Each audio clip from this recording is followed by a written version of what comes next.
Hey guys, welcome back to my channel learn with Sakshi. आज हम देखेंगे CSS बॉक्स मॉडल। हम अपना कंप्लीट कर रहे हैं CSS complete course from beginner to advance. Complete playlist का लिंक आपको डिस्क्रिप्शन बॉक्स में मिल जाएगा एंड आप नोट्स भी जाके डाउनलोड कर सकते हैं। आपको लिंक डिस्क्रिप्शन बॉक्स में ही मिलेगा। चलिए स्टार्ट करते हैं अपने next topic CSS box model से। CSS बॉक्स मॉडल में सबसे पहले आप देखिए कंटेंट, जो ये येलो ऑरेंज से पार्ट में, इसको हम कंटेंट बोलते हैं। इसमें हमारे हेडिंग, इमेजेस, जो भी हम अपना यूज़ करते हैं फॉर्म या कुछ भी, वो हमारा कंटेंट होता है। ये कंटेंट की विड्थ है एंड दिस हमारी ये हाइट है। ये कंटेंट की, इसको हम हाइट बोलते हैं। अब हमारी कंटेंट की जो विड्थ और हाइट हम देते हैं, जो प्रॉपर्टी हमारी होती है, वो होती है। नेक्स्ट, कंटेंट के ऊपर और बॉर्डर के बीच में हमारी होती है पैडिंग। तो इस बॉर्डर जो आप देख रहे हैं, पैडिंग के ऊपर होता है हमारा बॉर्डर एंड देन होती है हमारी मार्जिन। एंड ये फोर साइड से, जैसे टॉप, राइट, नीचे, बॉटम एंड लेफ्ट। स्टार्टिंग जब भी हम अपनी कोई प्रॉपर्टी देते हैं तो हमारी टॉप से ही स्टार्ट होती है। तो चलिए देखते हैं अपनी फर्स्ट। बॉडी में मैं अपनी एक डिव बना लेती हूँ। मैंने CSS में भी कुछ भी नहीं लिखा है एंड मैं डिव में दे देती हूँ अपनी विड्थ 300 दे देती हूँ एंड हाइट भी दे देते हैं अपनी। 200 px मैंने अपनी हाइट दे दी। बैकग्राउंड कलर दे देती हूँ ताकि आपको मेरी डिव नज़र आ जाए जितनी भी मैंने बनाई है। देखिए मेरी ये डिव है जिसकी मैंने ये हाइट है एंड ये विड्थ है। अब देखते हैं, हमने जैसे हमारी डिव है, अब हमने इसकी विड्थ और हाइट दे दी है। इसमें हम पैडिंग, मार्जिन, ये सभी करके देखेंगे। सबसे पहले मैं आपको बॉर्डर दिखा देती हूँ। तो बॉर्डर मैंने 2px का ले लिया है सॉलिड एंड इसको ले लेते हैं ब्लू। ब्लू में मैं कलर थोड़ा सा ठीक कर देती हूँ, उसका चेंज ये थोड़ा सा सही लगेगा एंड ठीक है। बॉर्डर प्रॉपर्टी हम पहले भी कवर कर चुके हैं बट मैं दोबारा से बता रही हूँ क्योंकि इतना डिटेल में मैंने पहले नहीं बताया। बॉर्डर इसका थोड़ा सा पतला है, मैं आपको थोड़ा ज़्यादा करके दिखाती हूँ, 4px कर देती हूँ। एंड ये देखिए मेरा बॉर्डर मैंने डार्क ब्लू लिया है। अभी मैं आपको दिखाऊंगी कि बॉर्डर में हम क्या क्या चेंजेस कर सकते हैं। अब पहले मैंने सिर्फ प्रॉपर्टी बताएंगे, सॉलिड, डबल, डॉटेड, ये प्रॉपर्टी होती है। अगर आपको वो नहीं पता है तो आप मेरी प्रॉपर्टी, ये बॉर्डर प्रॉपर्टी की वीडियो जाके चेक कर सकते हैं। जैसे हमारा बॉर्डर है, अब इसको हम सिर्फ बॉर्डर, हमने जैसे रेक्टेंगल शेप का है, अब हम इसको चेंज भी कर सकते हैं। चेंज हम देख चुके हैं रेडियस के थ्रू। हम इसके जो कॉर्नर्स होते हैं उसमें रेडियस दे सकते हैं। रेडियस हम 4 अलग अलग कॉलम के लिए अलग अलग दे सकते हैं। हम एक सिंगल भी दे सकते हैं जिससे हमारे चारों बॉर्डर एक साथ ही अपनी जो रेडियस है वो यूज़ कर लेते हैं। रेडियस प्रॉपर्टी के थ्रू हम इसे और ज़्यादा अट्रैक्टिव बना सकते हैं। ठीक है, मैं आपको इसको करके भी दिखा देती हूँ। इसकी प्रॉपर्टी हमारे पास बॉर्डर रेडियस, जैसे आप बॉर्डर टाइप करेंगे ये सारी प्रॉपर्टी आ जाती हैं। अभी फ़िलहाल के लिए मैं एक ही दे देती हूँ 5px एंड इसको सेव करके दिखाती हूँ। तो आप देखिए मेरे थोड़े से कॉर्नर है ना राउंड हो गए हैं। अब मैं इसको आपको 50% करके दिखाती हूँ, इससे मेरा सर्किल क्रिएट हो जाएगा। तो जब अभी सर्किल मेरा यह नहीं आ रहा है, कुछ ओवल सा आ रहा है क्योंकि मैंने विड्थ एंड हाइट अलग अलग दी है। सर्किल बनाने के लिए हमें पूरा स्क्वायर चाहिए, तो विड्थ एंड हाइट जैसे मेरे बराबर थी तो मेरा जो है सर्किल आ गया पूरा। तो 50% पे हमारा सर्किल आता है। अभी मैं बॉर्डर की अलग अलग आपको दिखा देती हूँ। फर्स्ट, सेकंड, थर्ड, फोर्थ, ये चारों अपने कॉलम आ जाएंगे। जिस तरह मैंने दी है उसी तरह मेरे यहाँ पे रेडियस आ गई है। फर्स्ट होती है हमारे टॉप के लिए, राइट एंड बॉटम, जो मतलब उसका कॉर्नर होता है ना, उसी के लिए ये होती है। ठीक है, नेक्स्ट देखते हैं हम अपना। बॉर्डर रेडियस के थ्रू आप ये चेंज तो आपने कर ली है काफ़ी। ठीक है, अभी मैं आपको ना एक चीज़ दिखाती हूँ, नई वेबसाइट जो हम आज देखेंगे। इंटरेस्टिंग है, इसको देखिए ज़रूर और यूज़ भी कीजिए। मैं इसको बहुत यूज़ करती हूँ। जब भी मुझे कलर चाहिए डिफरेंट, मुझे अट्रैक्टिव कलर चाहिए, तो मैं इसको यूज़ करती हूँ। आप भी यूज़ कर सकते हैं। इसका नेम है माई colour space and this is the website. And जैसे आप देख रहे हैं इसमें बैकग्राउंड में कितना यूनिक सा कलर है, 2 कलर का कॉम्बिनेशन है। अब आप भी तो इसको अपनी वेबसाइट में यूज़ कर सकते हैं। आप सिंगल कलर यूज़ कर रहे हैं अभी तक, अब हम देखेंगे हम डबल कलर कैसे यूज़ कर सकते हैं। तो जैसे आप जनरेट पे क्लिक करेंगे, यहाँ पे नीचे आपको सिंगल कलर आ रहे हैं। तो अब सिंगल कलर पैलेट दे रखी है, इसमें जो कॉम्बिनेशन आप ले सकते हैं। नीचे इनकी हैश जो आईडी है ये भी दे रखी है, हैक्स वैल्यू। सो आप ये ले सकते हैं। अगर आपको ये चाहिए ग्रेडियंट, एक ऊपर ऑप्शन आ रहा है, यहाँ पे ग्रेडियंट आ जाएगा। तो जो हमारे नीचे कोड लिखा हुआ है CSS कोड, ये हमारे बैकग्राउंड है, ठीक है। ऊपर जितने भी एरो से बने हुए हैं, यहाँ पे जैसे आप क्लिक करेंगे तो जो हमारे ग्रीन वाला पार्ट है, जो राइट वाला पार्ट है, वो उस साइड चला जाएगा। 2 कलर दे रखे हैं ना, ब्लू है ये देखिए यहाँ पे, नेक्स्ट साइड हमारे ग्रीन है। तो जो नीचे कोड है इसको कर लेती हूँ मैं कॉपी, एंड यहाँ पे मैं अपने कलर इमेज है जो हमारी बेसिकली, इसको डाल देती हूँ, ठीक है। मुझे कुछ करना नहीं है, बस कॉपी पेस्ट ही करना है, ठीक है। तो देखिए कितना प्यारा लग रहा है ये कलर हमारा। सो आप इसको इस तरह से यूज कीजिए एंड काफ़ी अच्छा लगेगा ये, ठीक है। सो अभी मैं आपको एक और वेबसाइट बताती हूँ, UI ग्रेडियंट। तो इसमें भी आपको काफ़ी सारे कलर मिलेंगे, ठीक है। जैसे थोड़ा सा अगर आपको एक ही कलर में 2 शेड चाहिए तो आप इसको यूज़ कर सकते हैं। यहाँ से सारे कोड ले सकते हैं। ऊपर आ रहा होगा आपको गेट कोड का ऑप्शन, यहाँ से आप अपने CSS का कोड जो है वो कॉपी पेस्ट कर सकते हैं, ठीक है। तो ये मैंने कॉपी में कर लेती हूँ इसको।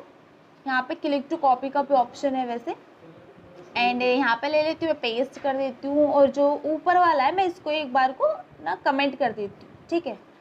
तो कमेंट करने के बाद मैं आपको दूसरा कलर दिखाती हूँ, जो मैंने अभी अभी कॉपी किया है वो उसमें आ जाएगा, ठीक है।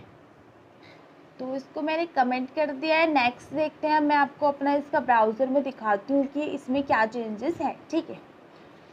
सो इसको मैं कट कर देती हूँ, ये देखिए। हालांकि मैंने इमेज वाला भी लगा रखा है जो माई कलर हैंड का था। नेक्स्ट दिखाती हूँ मैं आपको 9 एलिमेंट गिटअप। ये एक देख सकते हैं आप यहाँ पर ना, आप रेडियस या कुछ भी शेप आप यहाँ पे क्रिएट कर सकते हैं। ये जो सर्कल से आ रहे हैं पॉइंट्स हैं इनके, ठीक है। तो इस तरह से आप इनको चेंज कर सकते हैं, जो भी आपको शेप चाहिए। ये बॉर्डर की रेडियस है, हाँ, इसमें हम रेडियस चेंज कर रहे हैं। जैसे ही आप अपने पॉइंट चेंज करते हैं तो नीचे हमारा कोड भी चेंज हो जाता है। देखिए जैसे ही मैं चेंज कर रही हूँ मेरा नीचे का कोड भी चेंज हो रहा है। सो मैंने एक लीफ से बना लिया है, मैं कॉपी कर लेती हूँ इसके कोड को, एंड इसको हमें बॉर्डर के रेडियस में डालना है क्योंकि हम रेडियस चेंज कर रहे हैं। सो बॉर्डर के रेडियस में मैंने इसको कर दिया पेस्ट, एंड इसको मैं कमेंट को हटा देती हूँ, थोड़ा ये अजीब सा लग रहा है मुझे, ठीक है। तो मैं सेव करके दिखाती हूँ। ये देखिए मेरी लीफ क्रिएट हो गई है, हालांकि इसके बैकग्राउंड लीफ वाले नहीं है, बट इस तरह से मैं आपको बता रही हूँ कि आप ये चेंज कर सकते हैं। सो नेक्स्ट देखते हैं अपने नेक्स्ट कंटेंट के बाद आती है हमारी पैडिंग। जो बॉर्डर और हमारे कंटेंट के बीच का एरिया है वो है हमारा पैडिंग। सो CSS बॉक्स मॉडल में 4 होते हैं, content, padding, border and margin. Content होता है हमारा बॉक्स जिसमें इमेजेस, टैग्स कुछ भी आते हैं। पैडिंग हमारी आपने देख ली है, ये ट्रांसपेरेंट होती है, ये आपको नज़र नहीं आती है, बस इसका स्पेस नज़र आएगा आपको। बॉर्डर हम देख ही चुके हैं, एंड मार्जिन होती है हमारे बॉर्डर के आउटसाइड, ठीक है। तो ये जो कंटेंट है ये पैडिंग है, एंड देन इसके अलग अलग कलर इसमें मैंने शो कर रखे हैं, ठीक है। तो आप इस तरह से समझ सकते हैं, मैं आपको कोड में भी दिखाऊंगी। Width and height of element जो होती है वो हमारी काउंट होती है। जैसे अगर विड्थ है तो पैडिंग एंड हमारे जो राइट एंड लेफ्ट बॉर्डर है वो पूरा टोटल काउंट होगा। सेम इसी तरह हमारा हाइट में भी होता है, top padding, bottom padding, top border, bottom border सभी ऐड होते हैं। तो देखते हैं CSS padding. CSS padding property are use to generate space around an element content inside of any defined border. Padding की 4 प्रॉपर्टी हैं, padding top, right, bottom and left. आप एक शॉर्ट एंड प्रॉपर्टी भी यूज़ कर सकते हैं padding, and इनकी values दे सकते हैं। तो सबसे पहले हमारी टॉप होती है, then right, then bottom, then left, ठीक है। तो कोड में करके देखते हैं इसको। तो मैंने एक पैराग्राफ ऑलरेडी ले ही रखा है, एंड इंडेक्स में सेम अभी जो मैंने कोड किया था वो मैं क्लियर कर चुकी हूँ, एंड मैं दिखाती हूँ आपको डिव, जो मैंने पैराग्राफ की डिव क्रिएट कर रखी है, ठीक है। तो इसमें बैकग्राउंड कलर दे देती हूँ, एक्वा, एंड बॉर्डर भी इसमें दे देते हैं तभी क्योंकि हम अपना पैडिंग का अपना देख सकते हैं आउटपुट। बॉर्डर भी होगा तभी तो मैं आपको समझा पाऊँगी, इसलिए बॉर्डर भी ले लेती हूँ 2px सॉलिड, एंड कोई भी कलर दे देती हूँ, यहाँ पे ब्लू दे देती हूँ। एकदम से दिमाग में ब्लू ही कलर आता है तो ब्लू ही लिख देती हूँ। यहाँ से चेंज कर देती हूँ इसके बॉर्डर को, एंड ठीक है ये कलर ठीक है, एंड दिखा देती हूँ एक बार आपको, ये मेरा है अपना आउटपुट। ठीक है, तो अभी इसमें क्या हो रहा है, मेरे जो बॉर्डर की साइड्स है ना वो ठीक नहीं हो रही हैं, तो मैं टेक्स्ट लाइन इसमें एक तो जस्टिफाई कर देती हूँ जिससे मेरे स्ट्रेच हो जाएंगी लाइन। ये प्रॉपर्टी हम पहले कवर कर चुके हैं इससे लास्ट टू लास्ट वीडियो में। तो देखिए मेरे स्ट्रेच हो चुके हैं और जो मेरे फर्स्ट एंड लास्ट वर्ड है वो बिल्कुल बॉर्डर से टच हो रहे हैं। तो अब हम इसको कैसे चेंज कर सकते हैं, पैडिंग से, पर उससे पहले मैं इसकी विड्थ दे देती हूँ 30px। हाइट कोई देने की मुझे आई थिंक ज़रूरत ही नहीं है। तो देखिए जैसे मैंने अपनी विड्थ दी है, मेरी हाइट ऑलरेडी जितना स्पेस में आएगी वो ले ली है उसने, मेरे कंटेंट ने। अभी जैसे मेरे लेफ़्ट एंड राइट साइड से बिल्कुल बॉर्डर से टच हो रखा है मेरा जो कंटेंट है, तो मैं आपको सबसे पहले दिखाती हूँ इंस्पेक्ट करके कि हमारी पैडिंग कैसे हम देख सकते हैं, कितनी हमने पैडिंग लगाई हुई है कितनी नहीं। तो इस तरह से इसका बॉक्स है जो मैंने आपको पहले पीपीटी में भी एक बार दिखाया है, समझाया है। एंड ये देखिए यहाँ पर आता है हमारा कंटेंट, ये कंटेंट पार्ट होता है। ये हमारी फुल बॉडी का मैं दिखा रही क्योंकि मैंने ऊपर बॉडी सेलेक्ट कर रखी है अभी। ठीक है, ये बॉडी की पैडिंग है, एंड देन मार्जिन। तो मार्जिन इसमें ऑटोमेटिकली 8 लगी हुई है, ये लगी हुई होती है। अगर हमें मार्जिन नहीं चाहिए तो हम बॉडी के मार्जिन में नन दे सकते हैं। ठीक है, जैसे ही हम यहाँ पे कर्सर ले जाते हैं तो हमारी जो जितनी भी हमारा विड्थ है हाइट होती है, ये इस छोटा सा जो बॉक्स आ रहा है ना लेफ्ट साइड में जैसे पी एंड डिव का, ये वहाँ पे शो हो जाती है कि पी जो हमारा पैराग्राफ है, जो हमारा कंटेंट है वो कितने में आ रहा है, डिव कितने में आ रहा है, पूरा HTML हमारा कितने में आ रहा है। तो मेरा HTML सिर्फ अभी देखिए इतना ही है क्योंकि और कुछ मेरा डाटा है ही नहीं, और मैंने HTML पेज की विड्थ हाइट तो दी ही नहीं थी। तो यहाँ से आप अपने चेक कर सकते हैं कि आपको कितनी चाहिए, उस हिसाब से आप अपने कोड में भी लिख सकते हैं। ठीक है, ये है हमारी मार्जिन जो हमने नहीं लगाई है, ये पहले से ही लगी हुई है। अगर मुझे ये नहीं चाहिए तो मैं इसमें मार्जिन नन कर सकती हूँ अपनी बॉडी में। सो यहाँ से आप कर सकते हैं अपना चेक जितना भी आपको करना है। एंड मैं अपने VS कोड में अब आपको दिखाती हूँ नेक्स्ट। जैसे हम एक बार देख ही चुके हैं कि जो हमारे साइडों की पूरा हमारा पैराग्राफ थोड़ा कंजेस्टेड सा हो रहा है।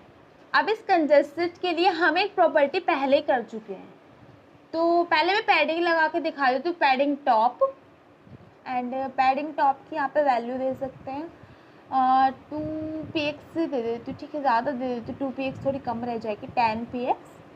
एंड पैडिंग टॉप के बाद आता है हमारा राइट, उसी तरह मैं दे रही हूँ। यहाँ पे तो आप ऊपर नीचे भी लिख सकते हैं, बट मैं इसलिए दे रही हूँ क्योंकि मैं बाद में आपको शॉर्ट एंड प्रॉपर्टी भी यूज़ करके दिखाऊंगी, तो मैं सेम यही वैल्यू यहाँ से उठा लूँगी। ठीक है, राइट के बाद आता है हमारा बॉटम। बॉटम दे देती हूँ मैं 5px, एंड पैडिंग लेफ्ट भी दे देती हूँ 2px। अब मैंने अलग अलग वैल्यूज़ क्यों दी है, ताकि आपको पता चल जाए कि अलग अलग वैल्यूज़ देने से हमारा क्या डिफरेंस है। देखिए टॉप मेरा ज़्यादा है, राइट मेरा थोड़ा कम है, बॉटम मेरा थोड़ा सा ज़्यादा है, एंड लेफ़्ट तो मेरा 2px दिया था तो कितना कम है। तो आप इस तरह से इसका यूज़ कर सकते हैं पैडिंग का। एंड एक शॉर्टन प्रॉपर्टी भी हम दे सकते हैं। मैं एक बार इंस्पेक्ट करके आपको दिखाती हूँ। सो इंस्पेक्ट करके ये देखिए यहाँ पर आ गया है मेरा अपना बॉक्स, जो बॉक्स मॉडल है। एंड मार्जिन है मेरे इसमें 16 जो पहले से ही है, कि मैंने हटाई नहीं है। ये मैं आपको आगे बताऊंगी किस तरह से आप इसको हटा सकते हैं। सो ऊपर मैंने पैराग्राफ जो सिलेक्ट कर रखा है, तो अभी मेरी सिर्फ पैराग्राफ की आ रही है। जैसे मैं मार्जिन करूँगी तो मेरा वहाँ पर कलर आ जाएगा। नीचे कुछ और भी कोड है, अभी इसको हमें समझने की ज़रूरत नहीं है। सो देखते हैं अपने कोड में कि इसको हम एक साथ शॉर्ट एंड प्रॉपर्टी कैसे लिख सकते हैं। ठीक है, तो सिर्फ आपको लिखना है पैडिंग, एंड देन आप इसमें चेंज कर सकते हैं। तो जस्टिफाई हटा देती हूँ, एक्स्ट्रा ही मैंने लिख रखा है पैडिंग, एंड देन यहाँ पे टॉप 10px दे देती हूँ, एंड टोटली दे देती हूँ, एक ही मेरी सारी इक्वल लग जाएगी। अब देखिए जस्टिफाई जैसे हटाए मेरा कोड कितना गंदा सा लग रहा है। ठीक है, तो जस्टिफाई लगाना आपको ज़रूर चाहिए, अच्छा लगता है। तो मैगजीन न्यूज़पेपर नहीं देखे आपने, जस्टिफाई रहता है उसमें कोड। सो नेक्स्ट एक चीज़ और मैं दिखाती हूँ, ये हमारी पैडिंग है, ठीक है। अभी पैडिंग में हम टॉप, राइट, बॉटम, लेफ्ट दे रहे थे, आप एक वैल्यू देंगे तो हमारे चारों के लिए ही वो यूज़ हो जाएंगी, ठीक है। तो पैडिंग हम 10px दे ही चुके हैं, तो हमारे चारों के लिए ये कवर कर रही है, चारों तरफ हमारी यही पैडिंग लगेगी। अभी मैं अलग अलग भी लिख के दिखा देती हूँ यहाँ पे आपको, 20px, 30px एंड 40px, ठीक है। तो ये 4 अलग अलग वैल्यूज़ हैं मेरे top, right, bottom and then left के लिए ये यूज़ होंगी। आप इसमें 3 भी दे सकते हैं। अगर जैसे मैंने 3 दिए तो ये कैसे वर्क करेंगे, पहली वाली जो है हमारे वो टॉप के लिए वर्क करेगी, 10px मेरा टॉप होगा। अब जो बीच वाली है वो हमारे लेफ्ट और राइट दोनों के लिए ही करेगी, 20px मेरा लेफ्ट एंड राइट होगा, एंड देन लास्ट मेरा बॉटम होगा। तो हम 3 भी काफ़ी बार यूज़ करते हैं जब हमें left and right side equal चाहिए, एंड टॉप एंड बॉटम में हमें थोड़ा चेंजेस चाहिए होते हैं, तो इसको हम इस तरह से यूज़ कर सकते हैं। आउटपुट में आप समझ ही गए होंगे कि क्यों ऐसा आया है, क्योंकि हमने अपनी पैडिंग यहाँ पे क्रिएट कर दी है। सो टेक्स्ट अलाइन में कर ही देती हूँ जस्टिफाई, थोड़ा यूनिक अच्छा से लगेगा हमारा कोड, ठीक है। आप थोड़ा और ज़्यादा अच्छा लग रहा है। तो ये लाइन को स्ट्रेच करता है, हालांकि हमें दिखता नहीं है, बट हाँ ये बहुत चेंजेस कर देता है। बॉर्डर मैंने और थोड़ा बड़ा कर दिया है, मुझे समझाने में ना इजी रहेगा, मार्जिन भी, क्योंकि मुझे यहाँ पे समझाना है आपको। तो कंटेंट हम देख चुके हैं, विड्थ एंड हाइट की भी एक बार बात कर लेते हैं कि ये चेंजेस कैसे होते हैं। चेंजेस जो होते हैं हमारे विड्थ एंड हाइट के, वो मैं आपको समझाऊंगी CSS मार्जिन के बाद, क्योंकि हमारी मार्जिन भी काउंट होती है उसमें। तो मार्जिन यूज़ होती है स्पेस जो हमारा अराउंड एलिमेंट होता है, जिसमें बॉर्डर के आउटसाइड जो होता है उसको मार्जिन बोलते हैं। तो मार्जिन यहाँ पे मैं टॉप दे देती हूँ, पहले चारों आपको अलग अलग करके भी दिखा सकती हूँ एंड एक भी दे सकती हूँ, तो जिस तरह से भी आपको चाहिए यूज़ कर सकते हैं आप। जैसे मैंने मार्जिन लिए 20px, तो थोड़ी कम कर देती हूँ इसकी वैल्यू 10px, ठीक है, थोड़ा ज़्यादा नहीं रहेगा ये। अगर मैं 10px लिखती हूँ तो मेरी चारों साइड की जो मार्जिन है वो 10px हो जाएगी, ठीक है। अभी आपको थोड़ा स्पेस दिख रहा है मेरे पैराग्राफ में, टॉप जो बॉर्डर के ऊपर है वो थोड़ा ज़्यादा हो गया है, तो इंस्पेक्ट करके दिखाती हूँ। ये मेरी डिव है, ठीक है, एंड यहाँ पे पैराग्राफ है, जिस पे मैं क्लिक करूँगी ना ऊपर कोड में, वही मेरा नीचे जो कंप्यूटर में आ रहा है वो मेरा बॉक्स मॉडल उसी का आएगा सिर्फ, ठीक है। तो जैसे ही ये देखिए मेरे डिव की जो विड्थ है 349.14 है। अब डिव की जो विड्थ मैंने इतनी तो ली नहीं थी, मैंने ली थी सिर्फ 300px। अभी 49 कहाँ से आया, 49 तो समझने वाली चीज़ ही, एक्स्ट्रा क्यों आ रहा है, इस तरह तो हमारा कोड ना ख़राब हो जाएगा, हम ले कुछ रहे हैं और हो कुछ रहा है।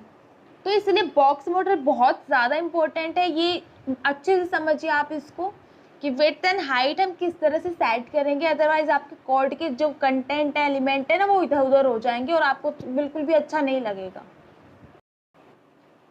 तो ये है मेरी डिव, एंड जैसे मैंने डिव क्लिक किया तो मेरा नीचे बॉक्स मॉडल आ गया है, जो मेरी पूरी डिव है उसका।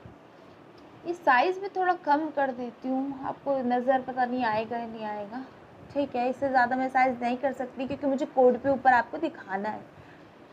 तो पैराग्राफ जैसे ये है मेरा, तो इसकी पैडिंग मार्जिन आ रही है सिर्फ 16, जो हमने लगाई नहीं थी, वो ऑटोमेटिकली आ रही है, ठीक है। तो हमें समझनी डिव की, क्योंकि हमने डिव अपनी 300 दी थी, ठीक है। अब ये जो पैराग्राफ है हमारा, ये 300 इसमें कैसे आ गई हमारी, हमने दी तो डिव को थी, वो इसलिए क्योंकि हमने कंटेंट, विड्थ एंड हाइट जो होती है वो कंटेंट की होती है, कंटेंट क्या है हमारा, पैराग्राफ। तो जैसे मैंने डिव किया 300, ये मेरी पैराग्राफ का आ गया। देन मेरी 20 एंड लेफ्ट साइड में पैडिंग आ रही है, ठीक है, एंड देन मेरा बॉर्डर आ रहा है 4.800, एंड देन मेरी मार्जिन है 10, मैंने चारों के लिए 10 दे रखी है। तो जैसे ही मैं इस पर जा रही हूँ, अपना कर्सर ले जा रही हूँ, तभी मेरे लेफ्ट साइड कोड में भी पता चल रहा है कि मेरी वो चीज़ कहाँ है, पैडिंग कहाँ है, बॉर्डर कहाँ है, मार्जिन कहाँ है।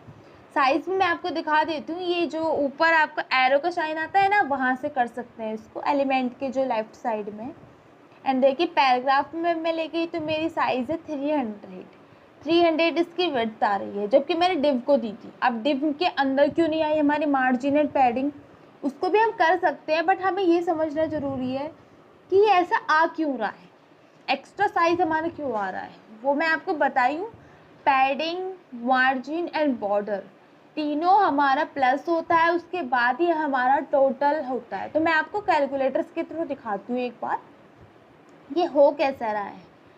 अब स्टार्टिंग में जो हमने विड्थ ली थी वो कितने ली थी, 300, तो मैं 300 यहाँ से ले लेती हूँ एंड प्लस। अब हमारी लेफ्ट एंड राइट पैडिंग, तो लेफ्ट पैडिंग है हमारी 20 एंड राइट पैडिंग है हमारी 20, ठीक है। तो 40 मैं इसमें प्लस कर देती हूँ, 20 मेरी हो गए लेफ्ट एंड प्लस में 20 कर देती हूँ राइट, 340 हमारी ऑलरेडी हो गई है। नेक्स्ट देखते हैं हमारा बॉर्डर हमारा 4.800, बॉर्डर ले लेते हैं 4.8 लिख देती हूँ, एक ही बात है। यहाँ पे भी हम राइट बॉर्डर भी ले लेती हूँ अपना 4.8। अभी हम सिर्फ विड्थ की बात कर रहे हैं, हाइट की हमने कोई बात नहीं की है इसमें। मार्जिन हमारे 10 एंड देन दूसरी साइड में 10 तो 20 प्लस कर देती हूँ एंड ये देखिए 369.6, अभी 369.6 होगी हमारी। तो ये देखिए मेरे पैराग्राफ के बॉक्स, छोटा बॉक्स है ना, उस पर ध्यान दीजिए। पैराग्राफ की 300 है एंड ये मेरा पूरा HTML है, जो इसमें पर्पल कलर आ रहा है ना, ये मेरा पूरा HTML है। तो ये मेरी पूरी डिव की साइज़ 369 हो गई है एंड जैसे मैं चेंज करती हूँ मेरे थोड़ा सा पूरे बॉडी का भी चेंज हो रहा है। HTML पेज इस टाइम शो हो रहा है, डिव पे क्लिक करके मैं दिखाती हूँ, जो सेम वैल्यू हमारी आई थी वही आ रही है हमारी डिव की। देखिए लेफ्ट साइड में 349 आ रही थी, ठीक है, ये देखिए 349.6 और यही हमने कैलकुलेट की थी। इसका मतलब जो हमारी पैडिंग है, बॉर्डर है, मार्जिन है, वो हमारी विड्थ के साथ प्लस हो गई है एंड हमारी टोटल जो हमारी विड्थ है वो यहाँ पे शो हो रही है। तो इसको किस तरह से हम चेंज कर सकते हैं, इसको ऐसे तो प्रॉब्लम हो जाएगी अगर हम ऐसे इसको ठीक करेंगे। इसके लिए एक प्रॉपर्टी होती है बॉक्स साइजिंग प्रॉपर्टी। तो बॉक्स साइजिंग प्रॉपर्टी क्या करती है, जितना भी हमारी पैडिंग आएगी, जितनी भी हमारे मार्जिन आएगी, वो सब हमारा इस जो हमने विड्थ दी है ना 300 px, वो उसके अंदर काउंट करेगी, तो हमारे कंटेंट के साइज को वो कम कर देगी, ठीक है। तो बॉर्डर साइजिंग मैं लगा देती हूँ यहाँ पे। कंटेंट बॉक्स हमारा जो होता है वो डिफ़ॉल्ट होता है। अब मैंने यहाँ पे बॉर्डर बॉक्स कर दिया है, तो देखिए जैसे ही मैंने बॉर्डर बॉक्स किया है तो मेरा ये जो विड्थ है वो अपने आप कम हो गई है और इसकी हाइट बढ़ गई है।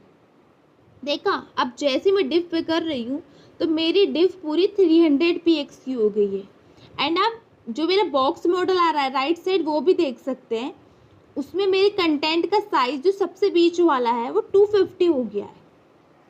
तो हमारे इस तरह से कंटेंट के साइज को चेंज कर देती है। जो हमने विड्थ दी है बॉक्स, ये जो प्रॉपर्टी है बॉक्स साइजिंग की, ये हमारा उसी कंटेंट के अंदर margin, border and padding count करता है। सो ये भी दिखाती हूँ 250.400 ये विड्थ हो गई एंड देन मेरी हाइट है, हाइट जो भी चेंज हो गई है। हम सिर्फ विड्थ पे ध्यान देते हैं, 300 लिया था 250 हो गया है, क्यों, क्योंकि हमने मार्जिन, बॉर्डर एंड पैडिंग इसमें हमारी काउंट हो गई है। तो इस तरह से अब आपका कंटेंट ना कहीं बाहर नहीं जाएगा, कुछ भी एक्स्ट्रा स्पेस नहीं लेगा। तो इस तरह से आप बॉक्स साइजिंग प्रॉपर्टी का हर कोड में अपने यूज़ कीजिए। अब एक कोड में आपको दिखाती हूँ, जो एक्स्ट्रा मार्जिन पहले से लगी हुई है कोड में, उसको कैसे हम हटा सकते हैं। वो प्रॉब्लम क्रिएट करेगा अगर हम पूरे कोड में करने बैठ गए, तो हम साइज़ कुछ ले रहे हैं और हो कुछ रहा है। तो इसलिए हम पूरा यूनिवर्सल जो सेलेक्टर है उससे मार्जिन 0, पैडिंग 0 दे देंगे एंड ये बॉक्स साइजिंग प्रॉपर्टी भी हम उसमें ही दे देते हैं, ठीक है। जैसे मैंने हटाया ना, तो मेरी ये पैराग्राफ के बाहर जो एक्स्ट्रा मार्जिन यूज़ हो रही थी वो नहीं यूज़ होगी। तो अभी मैं आपको VS कोड में दिखाती हूँ अपना नेक्स्ट बॉक्स साइजिंग जो है, मैं इसको ऊपर दे दूँगी बॉडी में। तो सबसे जब भी आप प्रोजेक्ट बनाएं, कुछ भी करें, सबसे पहले अपने मार्जिन, पैडिंग एंड ये बॉक्स साइजिंग प्रॉपर्टी सबसे ऊपर ही लिखते हैं। सबसे पहला काम यही करना है आपको CSS में। तो यूनिवर्सल सेलेक्टर में ही आप लिखते हैं बॉर्डर, इसकी जो बॉर्डर बॉक्स है ना ये कर देंगे, ठीक है। आप ये थोड़ा अच्छा लग रहा है बॉर्डर बॉक्स। हम अभी ये सिर्फ एक कंटेंट के लिए वर्क नहीं करेगा, अभी जितने भी हमारे कंटेंट होंगे उसके लिए सभी के लिए वर्क करेगा, इक्वली सबके लिए करता है। इंस्पेक्ट करके एक बार दिखाती हूँ आपको। राइट इंस्पेक्ट आप राइट क्लिक करेंगे एंड सबसे लास्ट ऑप्शन आपका इंस्पेक्ट होता है। सो ये देखिए कंप्यूटर में इसको थोड़ा सा बड़ा कर देती हूँ एंड ये है मेरी बॉडी। इसका साइज़ भी आप देख लीजिए एंड डिव का जैसे ही साइज़ देखेंगे, ये देखिए अब डिव का साइज़ मेरा 300 हो गया है। अब ये कैसे हो गया है, क्योंकि जो मेरी अपनी जो हमारा कंटेंट है, जैसे ही हम अपने बॉक्स साइजिंग प्रॉपर्टी लगाते हैं तो ये जो हमारा कंटेंट है ये हमारी विड्थ अपने आप ऑटोमेटिकली कम कर देता है। देख रहे हैं आप मेरी हाइट भी बढ़ गई, क्यों? जब विड्थ कम हुई है तो मुझे कंटेंट को ज़्यादा स्पेस चाहिए तो वो उसने हाइट में ले लिया है। तो ये 250 मेरा यहाँ पे कंटेंट हो गया है, 10 मेरी मार्जिन है एंड टोटल काउंट हमारा ये हो गया है। एक बार इसको मैं कमेंट भी करके दिखाती हूँ आपको। तो ये मैंने कर लिया अपना कमेंट एंड देन दिखाती हूँ। जैसे ही मैंने कमेंट किया तो जो मेरा बॉडी है उसमें जो मेरी मार्जिन हट गई थी ना एक्स्ट्रा, जैसे मेरी मार्जिन 10 है तो लेफ़्ट साइड ये एक्स्ट्रा मार्जिन कहाँ से आई, ये देखो ये बॉडी की जो मार्जिन है ये अपने आप आ रही है। अब ये पहले से आ रही है, ये देखो ये 8 आ रही है ना, ये मेरी बॉडी की मार्जिन है।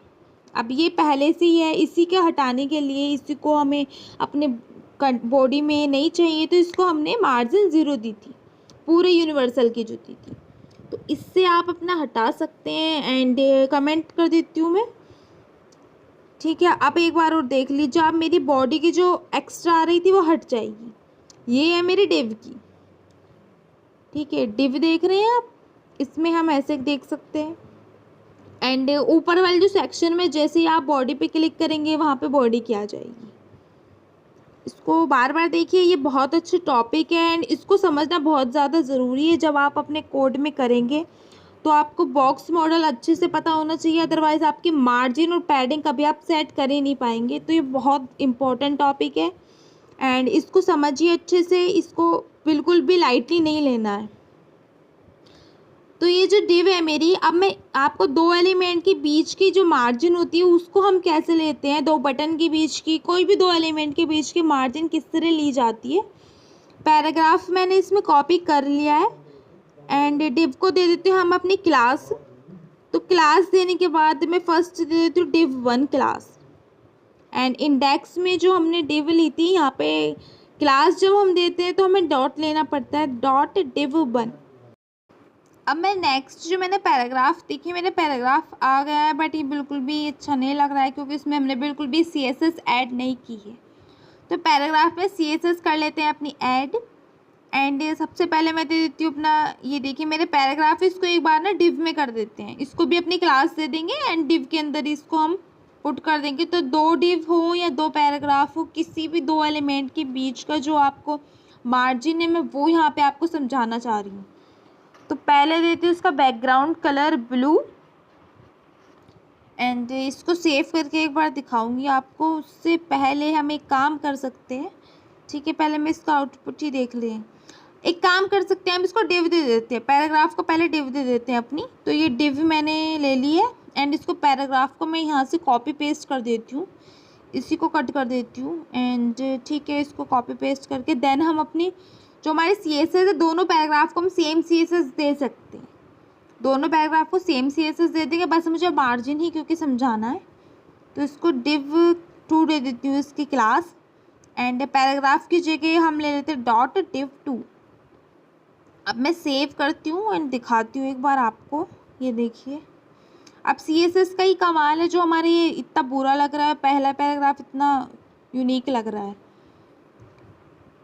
तो नेक्स्ट प्रॉपर्टी हमारी बॉर्डर, तो इसमें मैं बॉर्डर ले लेती हूँ। एक काम करती हूँ, जो हमारे div 1 के पैराग्राफ की जो CSS है वही हम यहाँ पे मैं कॉपी पेस्ट कर देती हूँ। तो पूरा div की जगह मैं सिर्फ अपने जो प्रॉपर्टी है वही कॉपी करके एंड यहाँ पे पेस्ट करती हूँ एंड दोनों पैराग्राफ हमारे सेम हो जाएंगे इससे। तो मुझे थोड़ा टाइम ज़्यादा नहीं लगेगा इसमें। ये देखिए मेरे दोनों पैराग्राफ सेम हो गए हैं बट इसका मैं थोड़ी विड्थ बढ़ा देती हूँ, एक ही फ्रेम में आ जाएगा मेरा। विड्थ मैंने कर दी 500 एंड नीचे वाली पैराग्राफ की भी मैं विड्थ कर देती हूँ 500। तो मेरा पूरा कंटेंट 500 विड्थ के अंदर ही आ जाएगा। तो देखिए मेरे पैराग्राफ कितने अच्छे लग रहे हैं एंड इसके मार्जिन हमें समझना है। तो ये बीच का इसका मार्जिन है एंड इसको हम समझ सकते हैं इंस्पेक्ट के थ्रू। सबसे इजी तरीका है हमारा इंस्पेक्ट के थ्रू समझने का। एक बार में आपको नहीं समझ में आएगा, पहली बार आप वीडियो देखेंगे बिल्कुल नहीं समझ में आएगा, 2 बार देखिए कम से कम अच्छे से समझ में आ जाएगा। तो फर्स्ट ये मेरी डिव है, तो डिव 1 एंड नेक्स्ट है हमारे डिव 2। अब मार्जिन जो है मैंने मार्जिन 10 दे रखी है, दोनों डिव में मेरी मार्जिन सेम है। तो 10 और ऊपर की अगर 10 है और नीचे की भी 10 है तो टोटल कितनी होनी चाहिए 20। बट यहाँ पे सिर्फ 10 आ रही है। ये देखो ये बीच में जो मार्जिन है ना येलो में आ रही है, ये सिर्फ 10 है।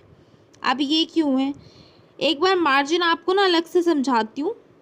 ऊपर वाला जो मेरा कंटेंट है उसमें मैं मार्जिन सिर्फ बॉटम की दूंगी, तो मार्जिन बॉटम देती हूँ एंड यहाँ पे दे देती हूँ 20 px एंड नीचे वाला जो मेरा पैराग्राफ डिव है उसको मार्जिन टॉप देती हूँ। आप समझ रहे हैं, ऊपर वाले को मैंने बॉटम की दी है, नीचे वाले को मैंने टॉप की दी है। तो अब मेरी मार्जिन आपके हिसाब से कितनी होनी चाहिए, 20 + 10 30। तो 30 मार्जिन आनी चाहिए। अब देखते हैं आ क्या रही है। ठीक है, अब ये देखो यहाँ पे जो मेरी ये मार्जिन है ये 10 है, ऊपर वाली जो मेरी मार्जिन है वो 20 है। बट ये 20 क्यों ले रहा है, हमने तो 30 लेनी चाहिए थी क्योंकि ऊपर की भी हमने 20 दी है, नीचे की 10 दी है। अभी ओवरलैप क्यों हो रहा है, अभी ओवरलैप इसलिए हो रहा है क्योंकि जब भी हम 2 मार्जिन इस तरह से देते हैं, बॉटम एंड टॉप का जब भी कॉम्बिनेशन आता है तो मार्जिन हमारी हमेशा वो वाली क्रिएट होगी जो जिसकी वैल्यू हमारी सबसे ज़्यादा होगी। अब हमारी ज़्यादा यहाँ पे किसकी है, टॉप वाले की है, जो हमने ऊपर वाला पैराग्राफ है टॉप उसकी। तो हमने मार्जिन बॉटम दे रखी 20, इसीलिए हमारी 20 हो रही है। अभी मैं टोटल अपने मार्जिन पहले जैसे कर देती हूँ। मार्जिन आप अच्छे से समझ ही गए होंगे किस तरह से हम मार्जिन का यूज़ करते हैं। सो इसके मार्जिन 10 px मैंने सेम कर दी है जैसे मेरा पहला कोड था, ये देख ली बिल्कुल सेम पहले जैसा हो गया है। सो नेक्स्ट हम इसमें अब क्या देख सकते हैं, एक इम्पॉर्टेंट चीज़ जो हम अपनी हर वीडियो में देखते हैं वो मैं आपको दिखाती हूँ, पैराग्राफ के अंदर ही दिखाती हूँ। मैगज़ीन्स में आपने काफ़ी बार एक चीज़ देखी होगी कि जो हमारा मैगज़ीन्स का जब भी हमारा पैराग्राफ स्टार्ट होता है तो पहला लेटर जो होता है वो बहुत ज़्यादा कैपिटल होता है।